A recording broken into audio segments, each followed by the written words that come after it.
Este es el taller número 5, recursos de evaluación, mecanismos de retroalimentación y autoevaluación. ¿Qué es lo que vamos a hacer hoy día? Primero vamos a hablar de la evaluación formativa, vamos a ver qué relación tiene con la retroalimentación, con la auto y la coevaluación. Primero, para comenzar, les vamos a pedir que ingresen a un Jamboard, y el Jamboard, la idea es que podamos contestar la pregunta: ¿qué entendemos por evaluación formativa? Sí, el taller la idea es de grabarlo, es que después quede y podamos subirlo nosotros al canal de YouTube del PASE de la Universidad Alberto Hurtado y así todos puedan acceder a Jamboard. Nosotros vamos a ingresar haciendo clic en el link que les puse en el chat y van a ingresar sin nombre, ¿ya?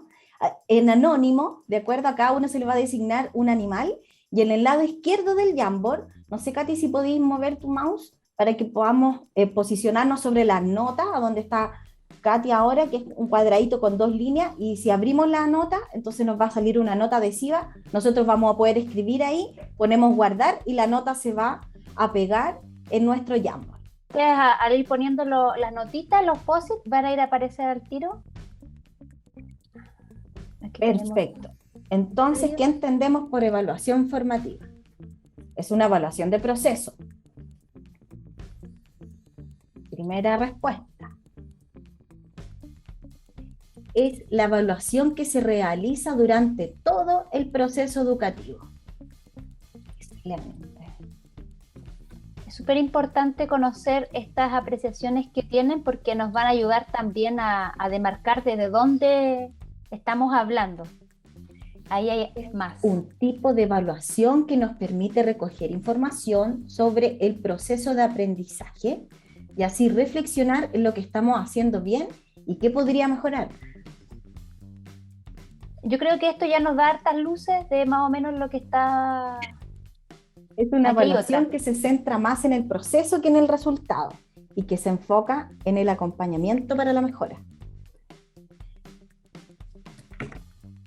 Ya, está bien. Y qué bueno igual que, y comentar un poco que en el Jamboard, como todos tenemos acceso a la edición, ¿ya? Esto es algo que podría suceder, alguien podría cambiar el fondo, borrar algunos comentarios, ¿sí? Que es un poco lo que sucedió ahora. Medición del proceso.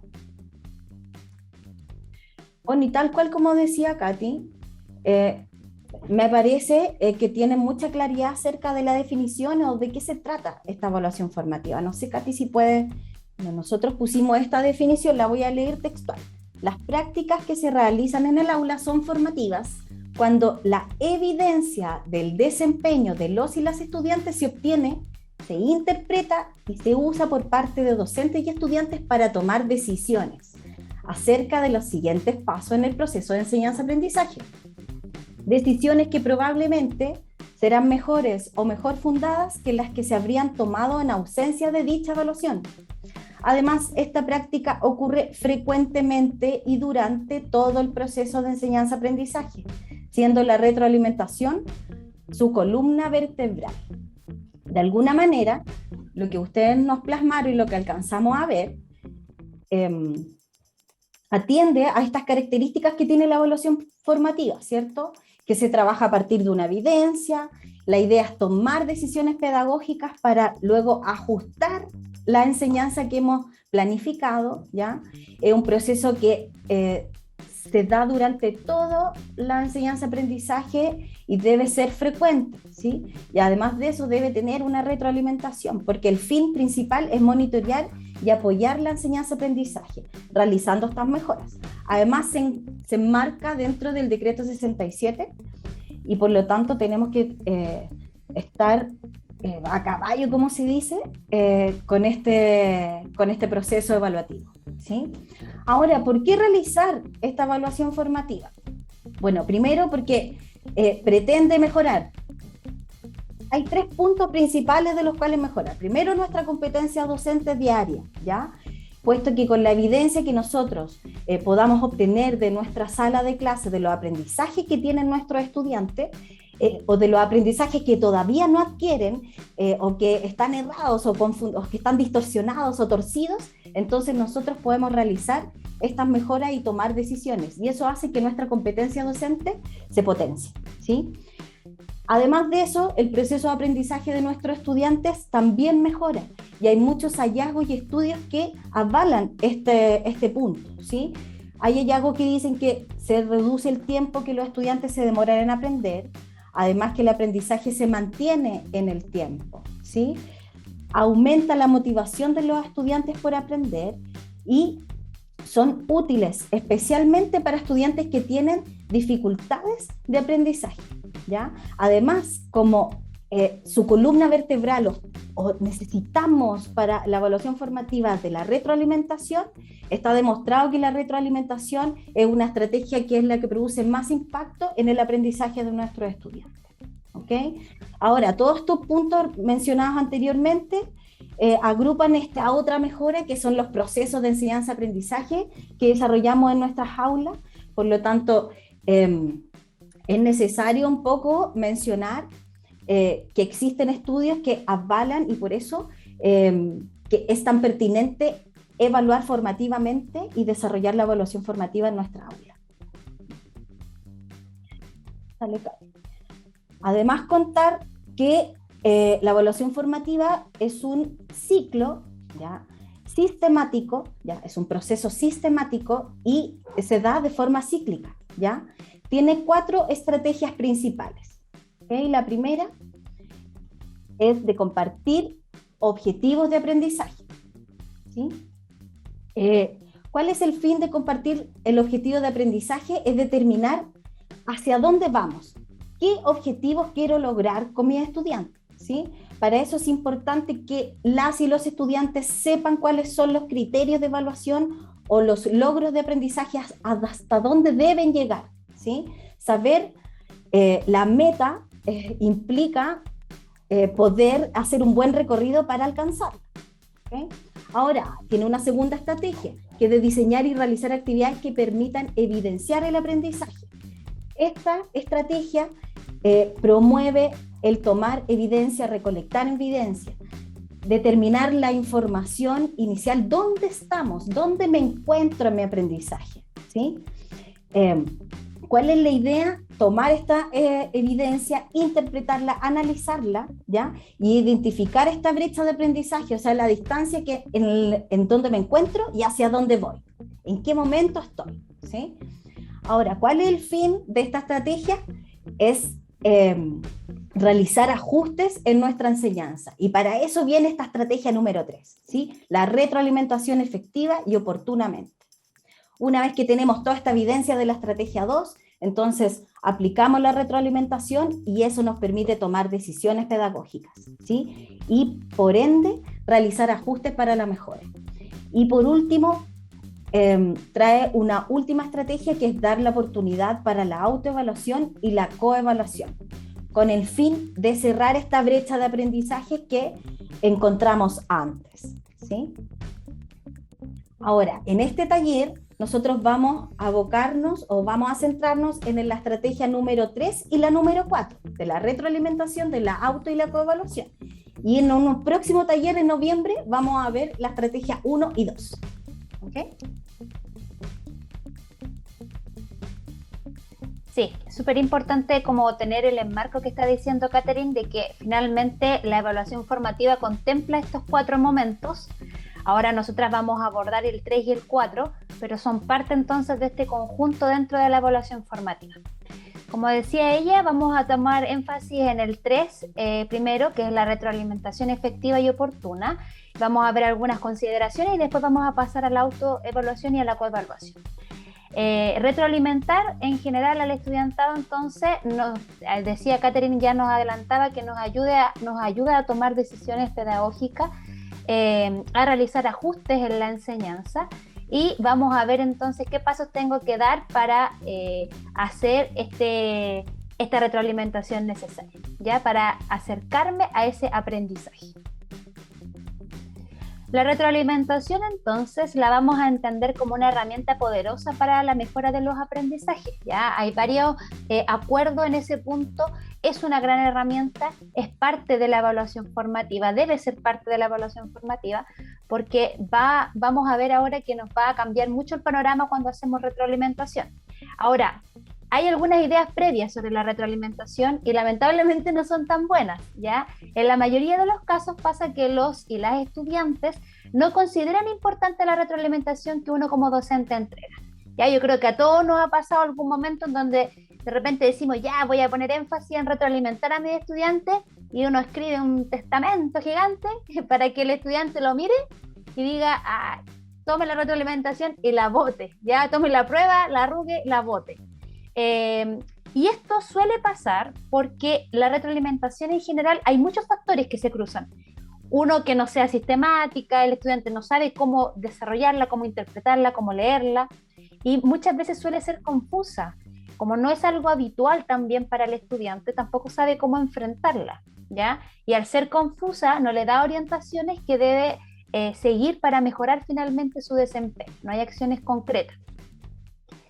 Frente a este escenario un poco adverso de la retroalimentación, nos vamos a dar cuenta que a pesar de esto es súper importante que la incorporemos, porque la evaluación va a perder su carácter formativo si no se acompaña de una retroalimentación efectiva.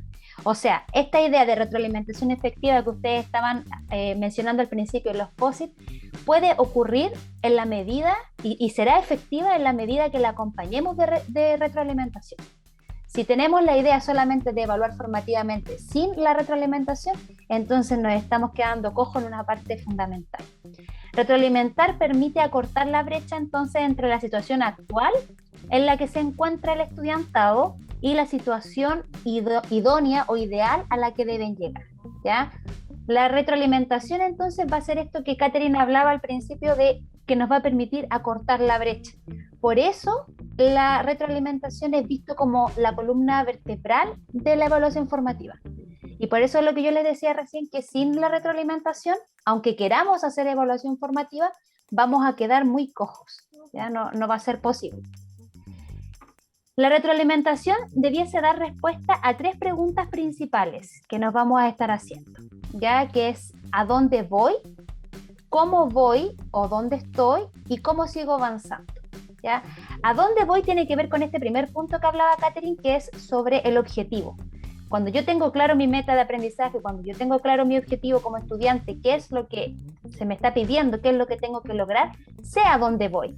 El punto es que dentro de la retroalimentación, a veces, incluso nosotros mismos, estamos medio perdidos de a dónde vamos, no sabemos muy bien hacia dónde vamos. Entonces, es parte de la retroalimentación recordarnos hacia dónde vamos, que este es nuestro objetivo, ¿ya? El cómo voy después va a ser parte del proceso. Bueno, ya sé mi meta, entonces ahora veo cómo voy y de dónde estoy, qué tan lejos estoy de lo que quiero lograr. Y en base a eso veo cómo sigo avanzando. Ya vamos a ver que también hay maneras de retroalimentar, idealmente no siempre hay que usar la misma, así que puede ir variando, ¿ya? Esto tiene que ver un poquito con lo que estábamos conversando recién, el clima de la retroalimentación. Incluir la crítica, la recomendación, la sugerencia como algo cotidiano y positivo va a hacer que nuestros estudiantes sepan mejor qué hacer con la retroalimentación y la sepan valorar más.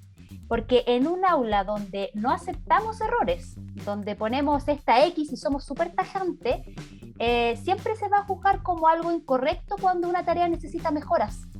Entonces va a pasar que solo cuando yo me equivoqué necesito mejorar, y antes no se comenta nada, no se retroalimenta nada, porque pareciera ser que no hay espacio para equivocarse.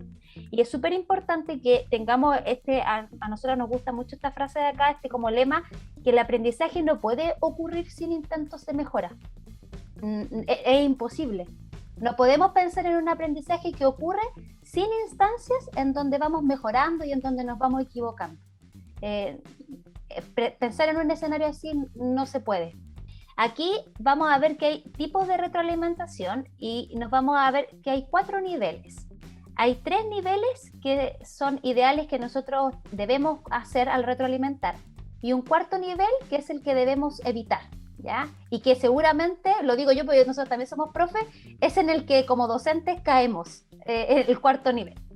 La primera tipo de retroalimentación es la que está centrada en la tarea, ¿ya? Y tiene que ver con entregar información sobre aspectos específicos de la tarea.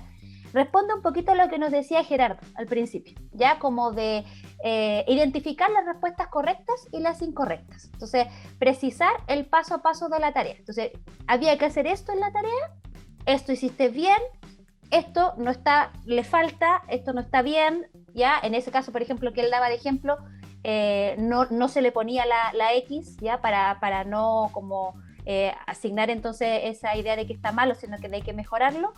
Pero el punto de ese tipo de retroalimentación es ese. Es aquella que está centrada en la tarea, que dice lo que estuvo correcto y lo que estuvo incorrecto. Un segundo nivel es aquella que está centrada en el proceso. Se vincula entonces con el proceso que se desarrolla para generar o implementar esa tarea. Por ejemplo, se retroalimenta si la estrategia que se utilizó para desarrollarla fue adecuada o no.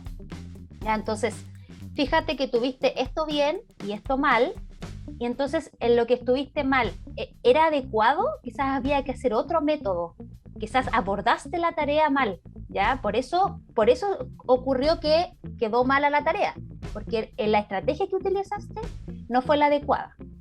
Después, un tercer nivel tiene que ver con aquella retroalimentación que está centrada en la autorregulación del aprendizaje. Entonces aquí abordamos las estrategias metacognitivas utilizadas para abordar la tarea. Se apela al autoconcepto y a la confianza, ¿ya? Esto es súper importante porque da motivación para alcanzar la tarea, ¿ya? Entonces yo soy capaz de retroalimentar en la medida que ayudo al estudiante a autorregularse, a hacer este proceso metacognitivo de evidenciar lo que estuvo bien, lo que estuvo mal y de reflexionar sobre el mismo proceso de aprendizaje. Y finalmente está este cuarto nivel que yo les decía que es el que normalmente caemos, que es el que debiésemos evitar, que es aquel que está centrado en la persona, que responde mucho a lo que estábamos comentando recién, que son comentarios o refuerzos que damos como docente al estudiante como persona. Y fíjense que el ejemplo no es solo malo, no es solo, porque uno tendería a pensar que este centrado en la persona es como, lo hiciste mal, ¿ya? O trabajo, eres sucio, porque, no sé, el trabajo lo entregaron todo cochino, o eres descuidado. Pero también este comentario centrado en la persona ocurre a nivel positivo, cuando le decimos eres bueno a alguien, y el comentario lo estamos haciendo en base a la persona. Dice, ¿cuándo entregar retroalimentación? Primero, antes de la evaluación sumativa. Nosotros estamos acostumbrados muchas veces a entregar retroalimentación cuando ya la nota está puesta. Entonces, se hizo la prueba y ahora nos dimos cuenta que todo le fue mal. Entonces, ahora retroalimentamos y decimos como pero ya no hay muchas instancias y muchas veces ocurre que hacemos esa retroalimentación sin la instancia de poder hacer algo con esa retroalimentación, ¿ya? Inmediata en los casos en donde el conocimiento sea práctico o las tareas sean de alta complejidad. La retroalimentación va a tener que ir siendo al mismo momento que se va desarrollando la tarea en esos casos, y más distanciada en el caso de conocimientos conceptuales o tareas que sean menos desafiantes, con el fin de que sea el estudiante el que pueda reflexionar sobre su propio aprendizaje, ¿ya? Entonces ahí vamos a darle un poquito más de tiempo para que la retroalimentación él se pueda autorregular, aunque la retroalimentación también esté. Y en los otros casos va a necesitar una retroalimentación mayor porque la tarea es más difícil, entonces tiene que ser más constante. ¿Qué debe incluir una retroalimentación efectiva? Al tiro iba. Dice, información necesaria.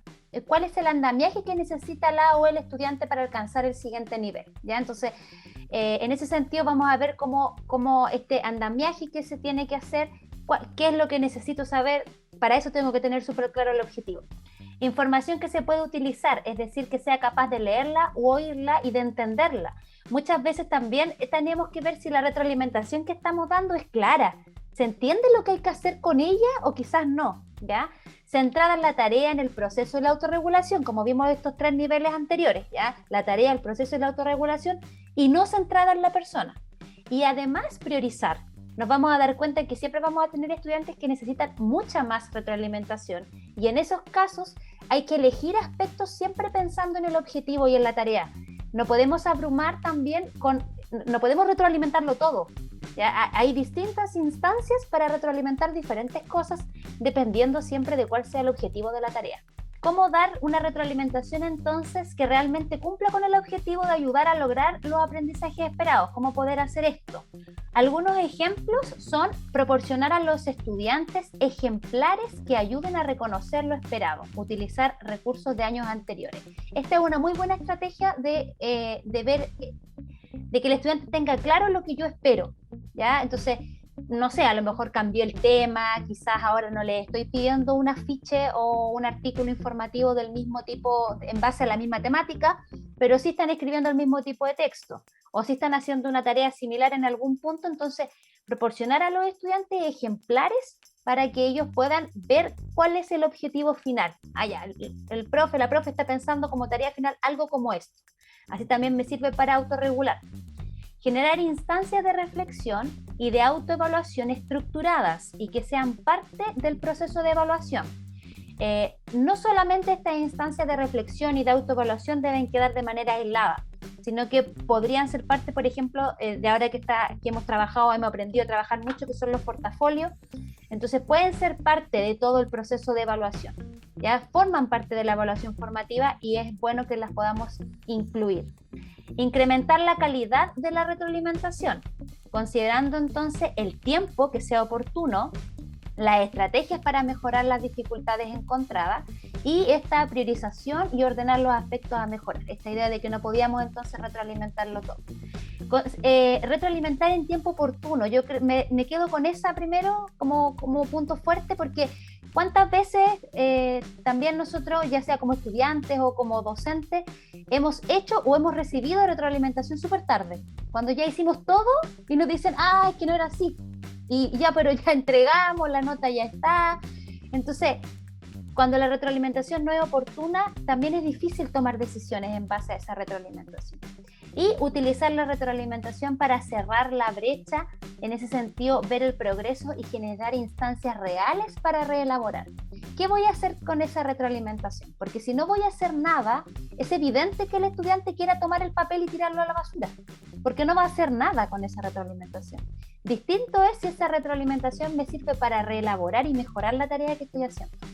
Si tiene un proceso y tiene un sentido, obviamente va a ser más sencillo que el estudiante lo vea y pueda ir mejorando su tarea.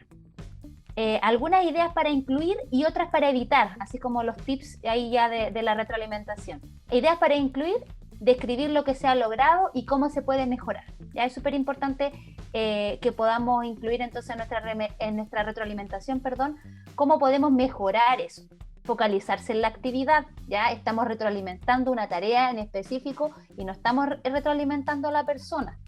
Promover la corrección de los errores de manera autónoma. Por eso también esa diferencia que hacíamos en un principio, de que va a depender de la tarea si retroalimentamos inmediatamente muchas veces o vamos a retroalimentar más pausado en el tiempo, ¿ya?